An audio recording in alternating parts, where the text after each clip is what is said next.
আজ আমি এসে গেছি ক্ষীরপাইয়ের বড় মায়ের কাছে। হ্যাঁ, সবার প্রিয় বড় মা, ক্ষীরপাইয়ের বড় মা। জয় বড় মা। ক্ষীরপাই, চন্দ্রকোনা, পশ্চিম মেদিনীপুর। এখানকার শ্মশানকালী বড় মা নামে পরিচিত।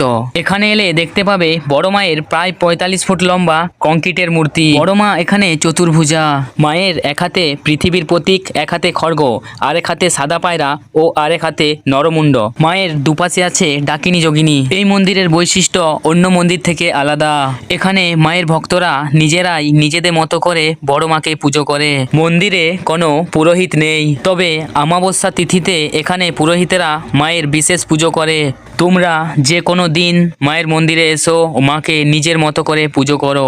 বড় মায়ের মন্দির এখানে সাধারণ ইটের গাঁথনি ও ওপরে টিনের ছাইনি দেওয়া। প্রচলিত বিশ্বাস অনুযায়ী বড় মা কারো মনস্কামনা ফেরায় না, তাই এখানে প্রতিদিন হাজার হাজার ভক্ত আসে বড় মাকে পুজো করতে।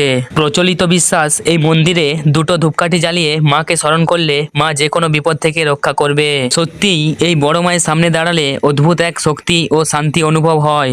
আজ এই বড় মায়ের মন্দির বিশ্বাসের কেন্দ্রবিন্দুতে পরিণত হয়েছে, তাই দূর দূরান্ত থেকে অনেক মানুষ বড় মায়ের চরণে ছুটে আসে। শ্মশানকালী হলেও এই মায়ের চরণে কোনো বলি হয় না। বড় মা এখানে সবাইকে সন্তান রূপে দেখে। বড় মায়ের সারা শরীর জুড়ে এখানে পায়রা উড়তে দেখতে পাওয়া যায়। বড় মায়ের মন্দিরে মানত করলে মা কাউকে ফেরান না, তাই সবাই এখানে সুতো বেঁধে দিয়ে যায়। মনস্কামনা পূর্ণ হলে নাকি ওখানে গিয়ে সুতো খুলে দিয়ে আসতে হয়। বড় মায়ের এই ভয়ঙ্কর মূর্তি ও রুদ্র রূপ দেখে ভয় পায় শয়তান। বড় মার হাতে সাদা পায়রা থাকায় মনে করা হয় বড় মা এখানে শান্তির বার্তা দেয়। বড় মায়ের মন্দিরে দক্ষিণা ও ফল দেওয়া নিষেধ, চাইলে ভক্তরা মায়ের জন্য প্রসাদ রেখে আসতে পারে। এখানে বড় মায়ের পাশাপাশি আরো একটি কালী মূর্তি আছে। জয় ছোট মা। ছোট মায়ের দর্শনও তোমরা করে নিও।